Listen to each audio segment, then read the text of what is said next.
కామారెడ్డి జిల్లాలో వరదల పరిస్థితిపై మరింత సమాచారాన్ని మా ప్రతినిధి శ్రీపతి అందిస్తారు. Sripathi, over to you.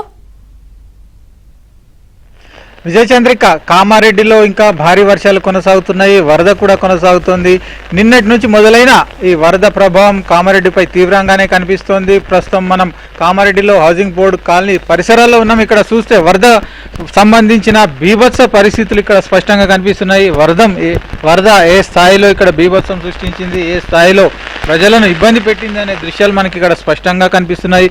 ఇది చూస్తే నేషనల్ హైవే పక్కనే ఒక లారీ ఈ వరదలో చిక్కి పక్కకు ఒరిగిన దృశ్యం మనకు కనిపిస్తుంది. అంటే వరద తీవ్రతకు ఈ లారీ కూడా ఏకంగా కొట్టుకుపోయింది. దీని వెనకాలే విద్యుత్ స్తంభం కూడా ఉంది. ఈ విద్యుత్ స్తంభాన్ని తాకిన తర్వాత లారీ ఇక్కడ బ్రేక్ అయిన పరిస్థితి మనకు కనిపిస్తుంది.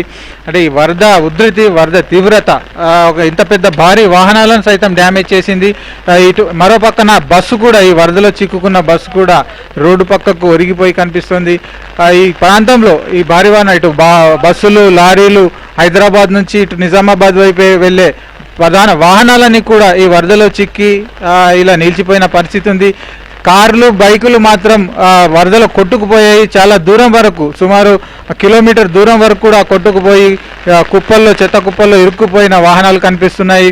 అలాగే రోడ్లు కూడా పూర్తిగా ధ్వంసమయ్యాయి. మనం చూస్తే అంతా కామారెడ్డికి సమీపంలో సుమారు కిలోమీటర్ దూరంలోనే ఉన్న నేషనల్ హైవే. ఇది చూస్తే రోడ్ అంతా కూడా పూర్తిగా శిథిలమై డ్యామేజ్ అయి కనిపిస్తుంది. ఇక్కడ చూస్తే మనం ప్రధాన డ్యామేజ్లు కూడా, అంటే నేషనల్ హైవేపై జరిగిన డ్యామేజ్లు కూడా ఏ స్థాయిలో ఉన్నాయనేది మనకు కనిపిస్తుంది.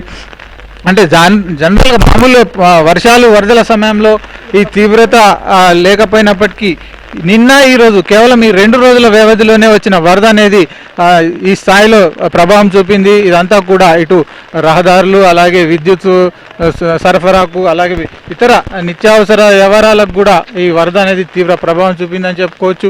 మనం చూస్తున్నాం, ఇక్కడ చూస్తే నేషనల్ హైవే ప్రధానంగా ఈ నేషనల్ హైవే నిర్మాణమే చాలా స్ట్రాంగ్గా ఉంటుంది. అంటే కింద బేస్ లెవెల్ నుంచి మొదలు కొడితే పైన వేసే తారు వరకు కూడా చాలా స్ట్రాంగ్గా ఉంటుంది. ఇదంతా కొట్టుకుపోయి కింద చూస్తే పరిసరాలు చూస్తే కంకర, స్ట్రాంగ్గా ఉన్న కంకర, ఈ మట్టి కుప్ప మొత్తం కూడా ఈ వరద దాటికి కొట్టుకుపోయిందంటే దీని వరద ఎంత వేగంగా వచ్చింది, ఏ స్థాయిలో వచ్చింది అనేది మనకు స్పష్టంగా అర్థమవుతుంది.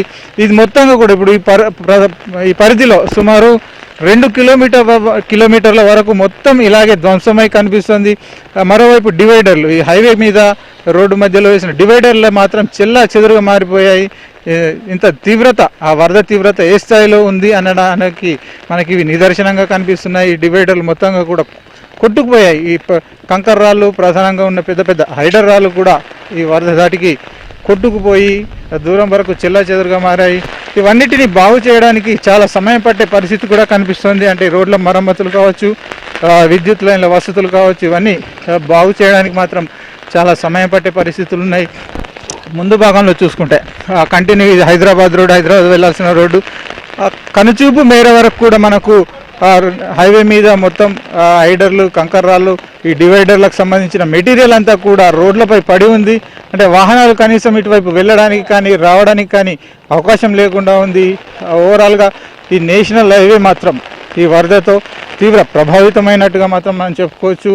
అలాగే ఈ రహదారులతో పాటు చుట్టుపక్కల ప్రాంతాలు, ఇటు కామారెడ్డికి హైదరాబాద్ మార్గంలో నేషనల్ హైవే 44 పై కూడా నీళ్లు ప్రవహిస్తున్నాయి. దీంతో అక్కడ పెద్ద ఎత్తున ట్రాఫిక్ కూడా జామ్ అవుతుంది. కొన్ని గంటల తరబడి భారీ వాహనాలు, లారీలు, ట్రక్కులు, బస్సులు లాంటివన్నీ కూడా, భారీ వాహనాలన్నీ కూడా నేషనల్ హైవేపై నిలిచిపోయి చాలా ఇబ్బందులు పడుతున్నారు ప్రయాణికులు. అలాగే వాహనాల డ్రైవర్లు, దూర ప్రాంతాలకు వెళ్లాల్సిన వారు కూడా చాలా ఇబ్బందులు పడుతున్నారు. మరోవైపు ఇటు మాచారెడ్డి వైపు, అలాగే దోమకొండ, లింగంపేట, గాంధారి మార్గాల్లో రహదారులపై నుంచి నీరు పారడం వల్ల రోడ్లు తెగిపోయాయి, కట్టలు తెగిపోయాయి, అలాగే చిన్న బ్రిడ్జిలు కూలిపోయాయి. దీనివల్ల అనేక గ్రామాలకు ప్రస్తుతం రాకపోకలు స్తంభించాయి. అనేక గ్రామాలు జల దిగ్బంధంలో ఉన్నాయి. కొద్దిసేపటి క్రితమే ఎల్లారెడ్డి మండలంలో కళ్యాణి డ్యామ్ కూడా గండిపడింది. కళ్యాణి డ్యామ్ వాటర్ పూర్తిగా కిందికి ప్రవహించడంతో వందలాది ఎకరాల పొలాలు నీట మునిగాయి. కొన్ని గ్రామాలు జల దిగ్బంధంలో చిక్కున్నాయి. అలాగే పోచారం ప్రాజెక్టు ఓవర్ఫ్లో అయిన వాటర్ వల్ల కూడా సుమారు 500 నుంచి 800 ఎకరాలు నీట మునిగినట్లు అధికారులు ప్రాథమిక అంచనాకు వచ్చారు. ఆ వైపు మంజీరా నది ఉధృతంగా ప్రవహిస్తుంది. మంజీరా ప్రవాహం నిజాం సాగర్కు చేరడం వల్ల నిజాం సాగర్లో కూడా భారీ ఇన్ఫ్లో కొనసాగుతుంది. ప్రస్తుతం 2 లక్షల క్యూసెక్ల ఇన్ఫ్లో ఉంది. ఇది కూడా ఒక రికార్డు స్థాయి వరదగా కూడా నిజాం సాగర్ ప్రాజెక్టు అధికారులు చెప్తున్నారు. మరోవైపు శ్రీరామ్ సాగర్ ప్రాజెక్టు కూడా వరద కొనసాగుతోంది.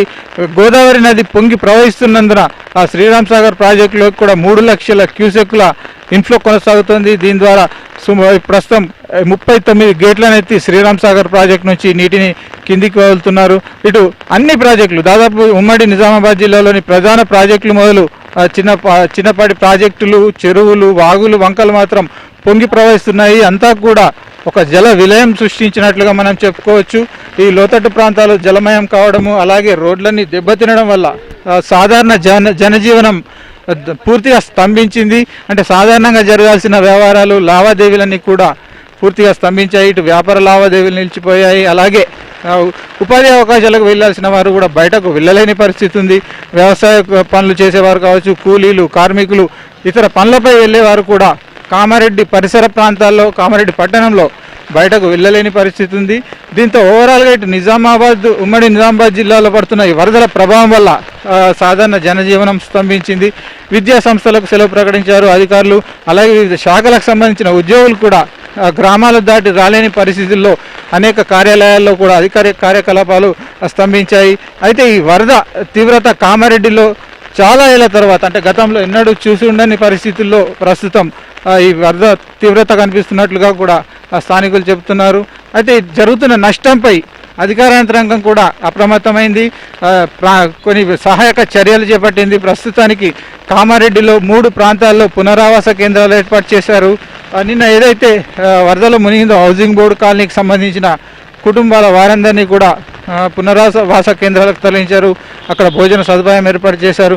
అయితే ప్రధానంగా కామారెడ్డి జిల్లాలో రికార్డ్ స్థాయిలో వర్షపాతం నమోదైంది. ఇప్పటికే 39 డిగ్రీల వర్షపాతంతో ఒక రికార్డుగా నమోదైంది. అంటే కామారెడ్డి చరిత్రలో 39 సెంటీమీటర్ల వర్షపాతం కురిసిన రికార్డుగా కూడా ప్రస్తుతం నమోదైంది.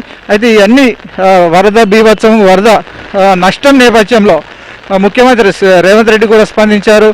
ఆయన కూడా ప్రస్తుతం కామారెడ్డి జిల్లాకు సంబంధించిన ప్రత్యేక వివరాలు తెప్పించుకున్నారు. అలాగే ఏరియల్ సర్వే కోసం కూడా ప్రత్యేకంగా ఏరియల్ రిపోర్ట్లు, ఏరియాలకు సంబంధించిన సమాచారం కూడా తీసుకున్నారు. దీనికి సంబంధించి కూడా సీఎం స్థాయిలో సమీక్ష జరుగుతుంది. మరోవైపు మంత్రి సీతక్క కామారెడ్డి జిల్లాకు రానున్నారు.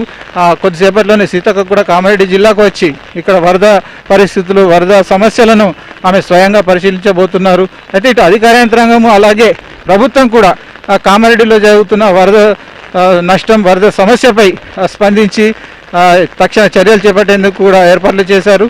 అయితే ఇటు జరుగుతున్న నష్టంపై కామారెడ్డి ప్రజలు మాత్రం తీవ్ర భయాందోళన ఉన్నారు. ఒకవైపు ఇళ్లలోకి నీరు చేరింది. ఇంట్లోని నిత్యావసర వస్తువులు మొత్తం నీటిలో తడిసిపోయాయి. వారికి జరగాల్సిన రోజువారీ కార్యకలాపాలు నిలిచిపోయాయి. దీంతో అనేక మంది లక్షలాది రూపాయల నష్టం వాటిల్లినట్టుగా కూడా బాధితులు చెప్తున్నారు. అంటే చిన్న వ్యాపారాలు చేసుకునేవారు, ఇళ్లలో ఉన్న వారంతా కూడా తీవ్ర స్థాయిలో నష్టాలు జరిగినట్లు చెప్తున్నారు. మొత్తంగా ఇటు కామారెడ్డి ప్రాంతం అంతా కూడా ఈ యొక్క జల విలయంతో విలవిల్లాడుతుందని మాత్రం స్పష్టంగా కనిపిస్తుంది. ఓటు Hyderabad studio. Thank you Sripati.